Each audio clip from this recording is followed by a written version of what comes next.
The victim, Hannah, was a young woman in her 20s. She was tutoring high schoolers in English. I would not say tutoring is an easy job in South Korea. It's a very serious job.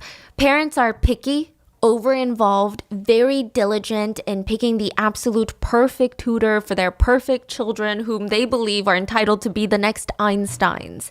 So it's a difficult job, but Hannah liked it. She was a university student at a prestigious school. It worked well with her schedule, and it made it easier for her to get a tutoring position to begin with. And she liked being able to help these grade schoolers get interested in English. She made the whole process fun for them and just wanted to be like a cool tutor. That was her genuine vibe. That's her goal. So in 2023, with all of the available apps out there, there is a platform for tutors. Tutors will sign up and they will be verified by the platform for having the specific credentials. They will verify with the school that they're a student. They will verify their transcripts, grades, everything to make sure that these tutors that are online are being advertised, their background checked. It's basically a tutor securing app that parents are obsessed with. Parents will go on there and they will look for tutors in every single subject for their elementary, middle school, and high school kids. The demand for English tutors was actually pretty high and the pay was fairly good. So Hannah had a lot of parents messaging her, inquiring about her services, including the mom of a middle school student who was, this mom was very adamant about hiring Hannah. Originally, Hannah declined this mother's offer because her house was so far away from Hannah's. I mean, she naturally wanted something closer because why commute if you don't have to? So she said, thank you so much. Like, I'm sure that your middle schooler will find a great tutor, but it's just too far for me. This mom really seemed to like Hannah though. She even offered to send her daughter to Hannah's house, drop her off for these English sessions. Hannah kind of felt bad. I mean, the mom seemed really desperate for her daughter to have an English tutor.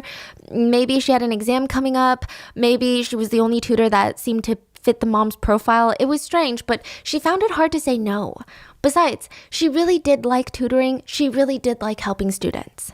May 26th of 2023, Friday, right around dinner time, so right around 6 p.m., Hannah slowly gets her house ready because this is the first day that this student is going to come over and they're going to tutor in English together. So she's cleaning up, wiping the table down, and she hears a knock on the door. She peers through the little camera and she sees a preteen student, a middle schooler. Kind of short bob haircut that's curled outwards like how middle schoolers do it. It kind of stopped at her chin. Her glasses would make her cheeks look even rounder. And in many situations, I think most people would look at this face and think, oh, like what a cute middle schooler. She's got like cute little cheeks. And she's standing there wearing her school uniform. So Hannah opens the door and she's ready to start tutoring. There would have been no way for Hannah to have known that this little middle schooler that she had just let into her home was not actually a middle schooler. Chung Yu-jung was her name. She was not a middle schooler. Yu-jung was not 12 or 13 or even 14 or 15 years old, but rather 23 years old. She could have potentially been older than Hannah. We don't know the victim's precise age. The middle school uniform that she was wearing was purchased at a thrift store, and underneath it, she was hiding a knife.